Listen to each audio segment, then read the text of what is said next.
rain fell in long silver threads, whispering against the dark pines. The night thrummed with wind and terror.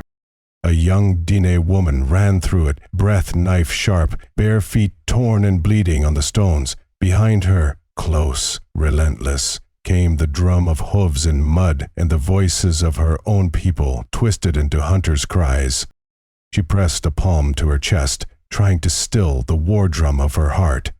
Every raindrop felt like a spirit hand pushing her deeper into the wilderness, farther from the life she had been sentenced to. She did not look back.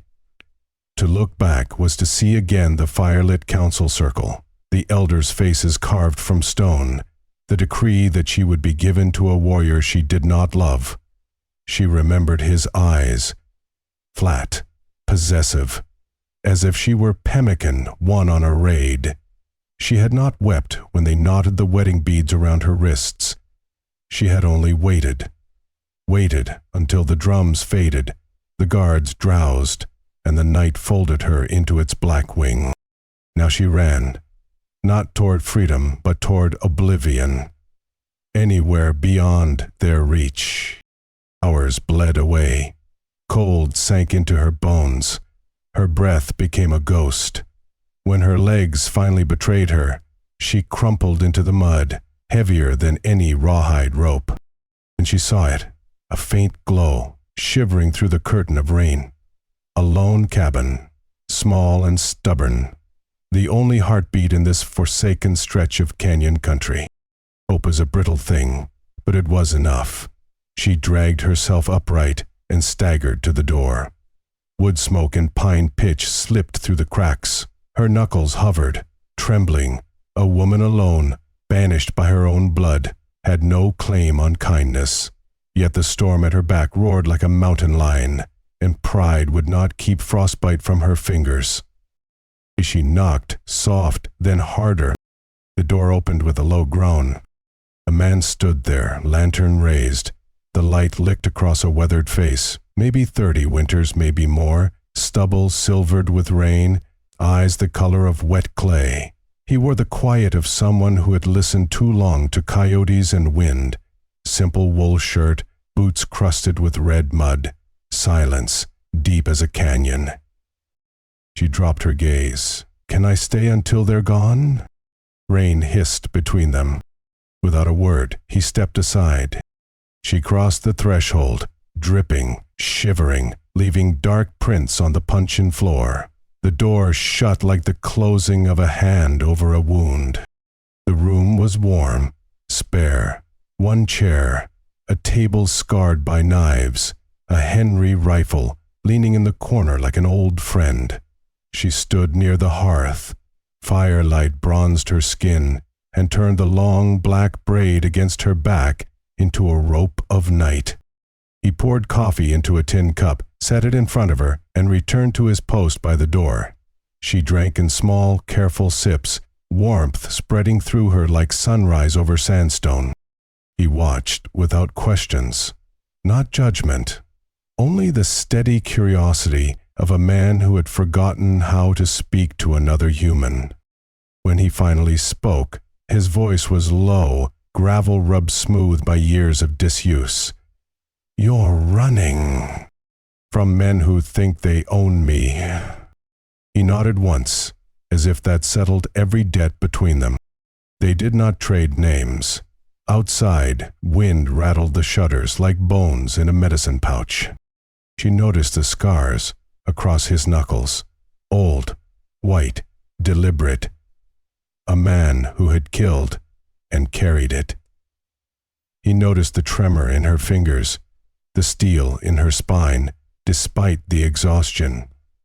Two people trying to vanish, startled to find the world still had mirrors. When she rose to feed the fire, he almost stopped her, then didn't. She knelt, coaxing the flames higher with the same hands that had once woven baskets for her grandmother. Their shadows merged on the log walls, proof that even exiles can share light. Later, wrapped in a Hudson's Bay blanket near the hearth, she drifted half awake to the lullaby of rain on cedar shingles. He sat by the window, rifle across his knees, keeping watch the way a wolf guards a wounded packmate. Through a crack in the shutters, he saw them, torchlight flickering along the ridge like angry spirits. His jaw hardened. He worked the Henry's lever. "Quiet as prayer." She stirred. "What is it?" "They found your track." The fire snapped, throwing a spark skyward. Her hand flew to her heart. Outside, the storm redoubled, clawing at the roof. Torches became 5 riders, horses blowing steam, voices rising in dyne laced with fury. He doused the lantern. Only the fire's red breath remained. "Stay low," he whispered. "Don't speak." The first fist hammered the door. Her name cracked through the night like a whip. He moved to the door, rifle steady. When he spoke, the words came calm but backed by powder and lead. "This is my ground. Ride on." Boots shifted in mud. A rifle barrel glinted. "She belongs to the people," one shouted. "You shelter a blood thief." He lifted the latch a finger's breadth. "I don't own her. Neither do you." Silence. Thick as bear grease. Then the slow retreat of hooves, swallowed by rain. She let out a breath she hadn't known she was holding. He waited until the night grew still before lowering the rifle. "You risked your life," she said. He met her eyes in the firelight. "No, I remembered I still had one." They sat close to the dying flames. He poured coffee with his left hand. His right had taken an old wound years ago, and their fingers brushed. Not lightning. Something quieter. A coal banked for winter. He told her about Shiloh, about the smell of gun smoke and pine tar, about burying boys younger than she was now, how he'd walked west until the war couldn't find him. Peace was easier when... "I had no one to keep breathing," she answered, voice soft as deerskin. "I ran, because peace meant breaking. They would have snapped my spirit like green mesquite." The rain eased to a whisper. He reached out, hesitated, then tucked a wet strand of hair behind her ear. She leaned into the touch the way parched earth takes water. Dawn came gray and reluctant. He stepped outside for wood and saw the torches again, this time closer, angrier. He called her name, her real name, the one she had not spoken since the council fire. She came to the doorway, chin high. "They won't quit. Then neither will we." The riders charged the clearing, war cries slicing the wet air. The Henry spoke first, sharp, final. A horse screamed, riderless. The second bullet took the cowboy high in the shoulder. He staggered but stayed upright, working the lever with bloody fingers. She snatched the Colt from his belt, thumbed the hammer, fired twice. Another horse went down. The remaining 3 wheeled and fled, swallowed by cedar and storm.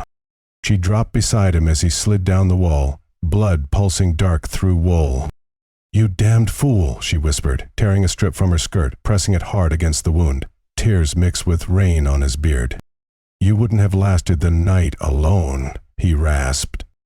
"Neither will you." He caught her hand, grip weakening but sure. "Then stay till the storm passes." She rested her forehead against his. The world narrowed to heartbeat and breath, and the smell of gunpowder and coffee. When the fire burned low, she sat vigil, his head in her lap, fingers threaded through his hair. Outside, the rain softened to a blessing. The first pale blade of sunlight cut through the clouds and lay across their faces like absolution. His voice was barely wind. "Freedom looks good on you." She smiled through tears. "So does courage." 2 wounded souls, bound by stormlight and gunsmoke, waiting to see what the new day would demand of them.